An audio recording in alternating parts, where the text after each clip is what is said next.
Hello. Hey.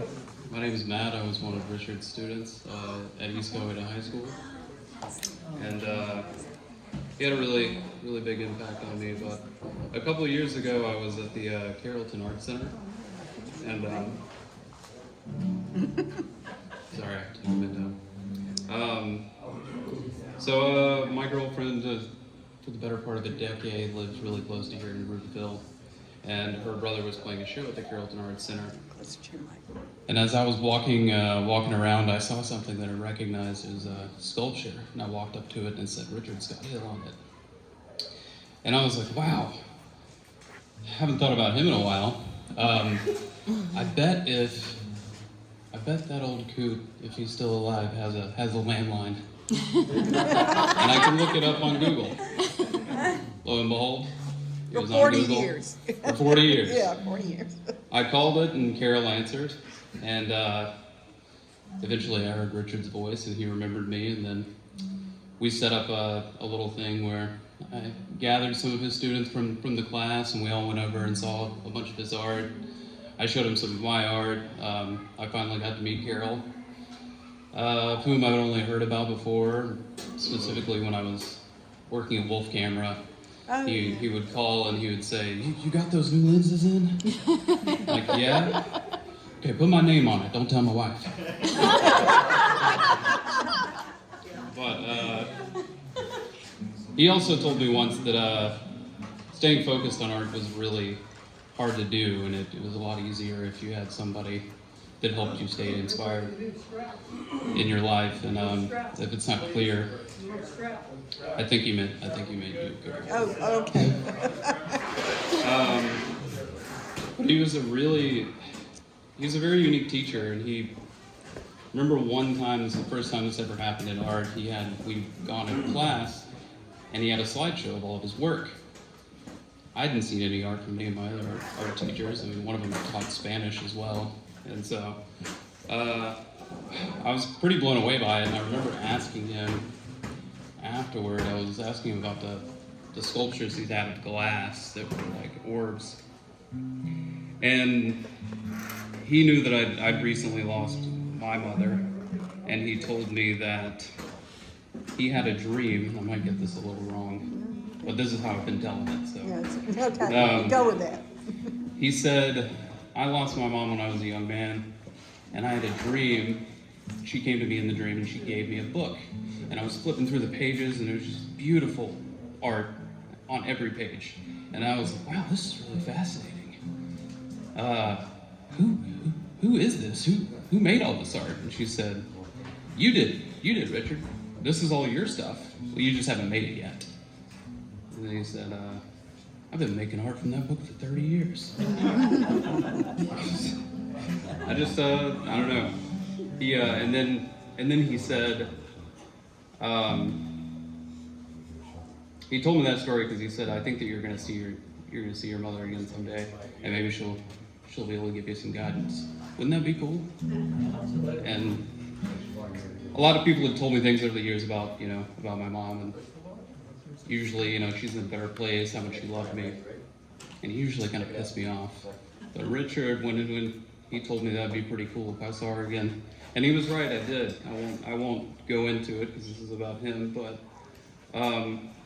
another big thing he did was when I started taking pictures, he'd go around and look at everyone's photos, tell them to put it in the Georgia High file, or he wanted people to submit them to this book. This is a book of college photography. He saw one of mine and he said that I had to submit it. He said, I'm not going to tell everyone this, but you have to. It was like $25. I was like, I don't really want to. I'll give you $25 if it doesn't get in there. And so I submitted it and I got second place in it, which is pretty amazing.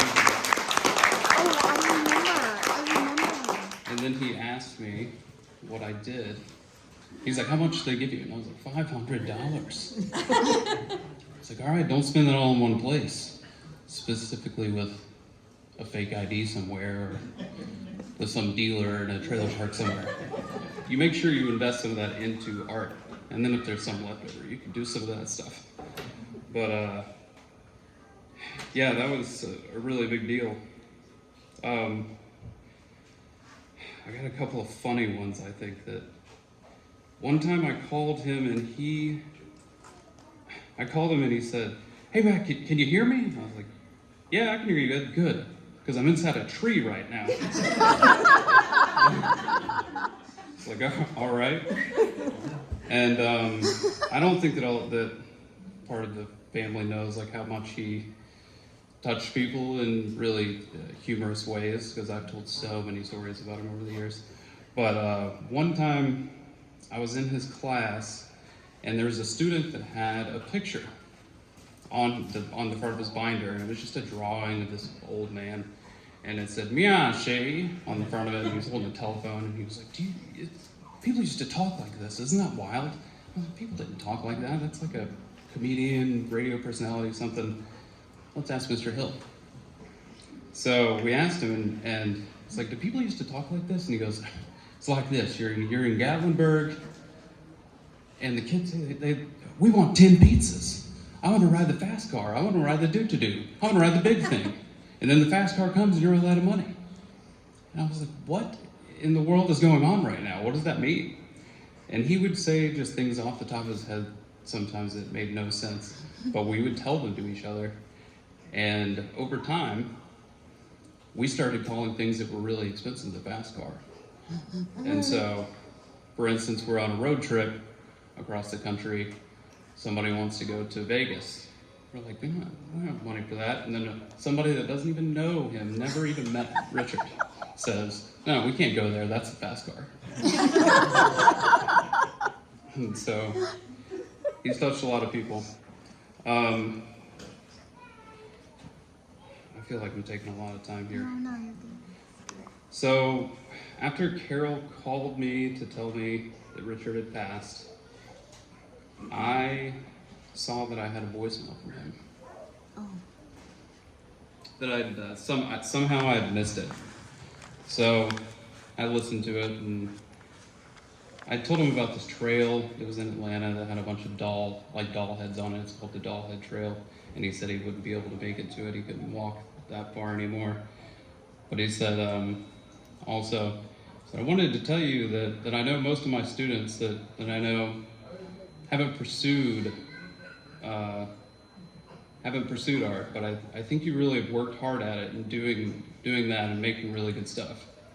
You know, I always worry about my students that I haven't seen in a while, that they might not be doing art anymore, and I try to help them one way or another because I want to help them if they need help. But I don't think you need help. I really think that you're so advanced after you got out of school and continued, that I think you're doing fine. He's like, I went into a period where I was trying a bunch of different things, and then I finally landed on something that I could do, and I think that you'll get there. And then it cut out, but I think he was going to say he was going to introduce me to his collectors. That was great.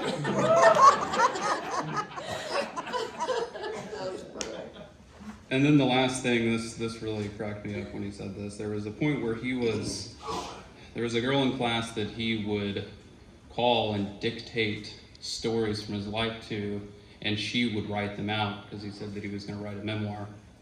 And she was like, "Matt, he calls me with these stories and they're all over the place. I have no idea how to put this into one story from I don't even know what time period the stuff is from." And he overheard her, and he's like, "It only has to make enough sense to make a script." And I was like, "A script? Who's gonna play you, Mr. Hill?" He said, "I think Julia Roberts could do it." You know, she's a really good actress. And so, yeah, I just wanted to leave you with that, tell you a couple of funny things that I remember from him.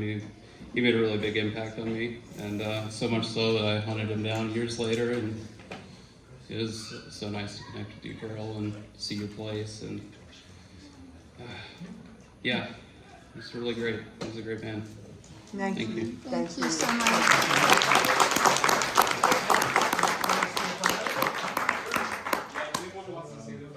We want to see the photo. Yeah. Okay. Matt, I want to say, Yeah. Richard did the first photography. Oh, okay. Richard did the first digital photography class in the state of Georgia. Woo! And they did their curriculum after his class. He didn't have any money. The school didn't have any money for these kids. He used to teach. They went through all of my paint for painting. You got any more of that yellow? You know. But he went to Yamaha and told them what he wanted to do, and they gave him a grant to buy computers and cameras. And so he could let his kids have these cameras and check them out. And they got so good that he thought, well, they need to be showing, they need to be in contests. And he found out about a college contest it was all over the United States. But it was for college level. And he called them so y'all could be in that. Yeah. He called them and he said, my kids are good. And I want to be able to put my kids in this contest. Can we do that? And they said, okay. And then they won. One of them won. You won second, and one time one of them won first place. I mean, these kids were phenomenal. Out in the middle of nowhere, all of these talented kids just like that. And eventually, he had to end up teaching all digital photography. All his classes became that. There was such a need for it. And he could see the potential in each individual person. He didn't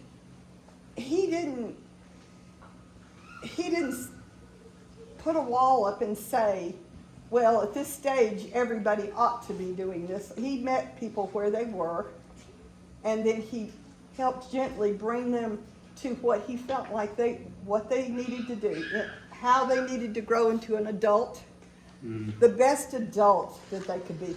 And he had kids that were barely attending school. He had kids that were thinking about dropping out. He had parents calling the school. He had parents calling him. I don't know what you're doing, but my kid, I don't beg them to get up anymore and get dressed. They're at the table, grabbing something to eat, and out the door, they got to get ready to go to Mr. Hill's class because they don't know what we're doing today. You know, there's something going to go on in Mr. Hill's class, and I want to be there to see what it is. And I mean, there was an excitement. And they said, when they come home, they say, you won't believe what we did in Mr. Hill's class today. So he inspired his students. And I think he saw their potential and he showed it to them. He said, here's what you can do. You are better than you think you are. And I mean, he was an amazing man. And then to be such a prolific, continually working artist. And he was. And he worked almost to the day he died. But I mean, he worked until he could not breathe anymore. It was 3 days before. Yeah, and he was determined to get the last piece of sculpture completed. And when that was done, he literally said, okay, I'm done. And it went to a collection. Yeah. Customers are buying it, bought it. Yeah. I wasn't the only student that was in this book. I mean, there were so many of these books, and we could go through and see, like, there was almost a student from every class. You know, like we have 4 classes in a day each semester. There was at least one from every class in the book. And he would see our work, and he would point it out. He would give us a little critique on it, and a lot of times he had a knack for like finding the misfits and giving them direction, which I definitely was one of those. And we would break into old buildings that were abandoned and do photographs, and he would say things like, I really like the direction you have here, but I can't really condone it. I don't want to go to teacher jail. Teacher jail. Teacher prison.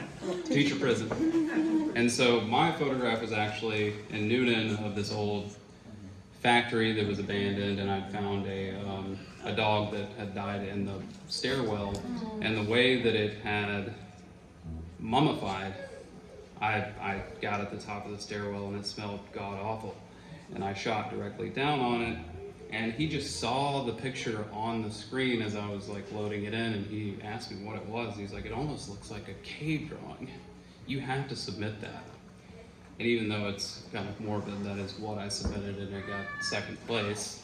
I know y'all can't see it, but when I called, after, this is 2006, I was talking to him for a second, and he said, "Are you the one that submitted that picture that got second place? It was of a dog, right?" Like, he remembered. Oh yeah, he always remembered your work. It was wild. It was He might wild. not remember your name, but he remembered your work. Mhm. So, yeah, I wish I would have brought the other one, because the other one had even more people's pictures in it, and I could have highlighted it, but at least, I mean, you can see this one. Like I said, I'll put it on the back table, and I think Chris also has a story, but I know he's going to play, so. Well, is this one on? Okay. Yeah. I'll keep it short. I was also a photography student of Mr. Hill's, and I was his TA for part of the morning, and I had AP art, so I was in Mr. Hill's class the majority of the day my senior year, and I wouldn't have it any other way because it was the place to be. But I was going through some old journals, actually yesterday evening, and I saw I had written "Treat life like AP art." And, you know, I mean, what everybody has said about Mr. Hill meeting people where they are and bringing out people's potential.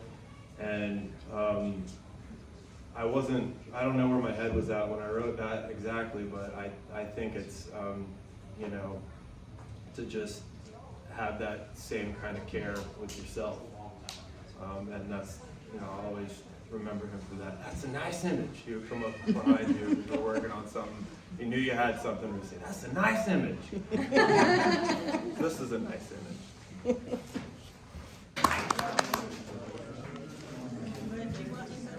I can say one more thing, and I thought Chris was going to say it, but this is definitely one of my favorite jokes of Richard's. He used to let us play our own music in class, and he would often comment on it. And one time we were playing some pretty aggressive music, and he walked in the classroom and he said, "By God, what is this?" And I said, "Well, it's this band called At the Drive-In." He goes, "Sounds like Satan doing his taxes." I never forgot that. Thank you.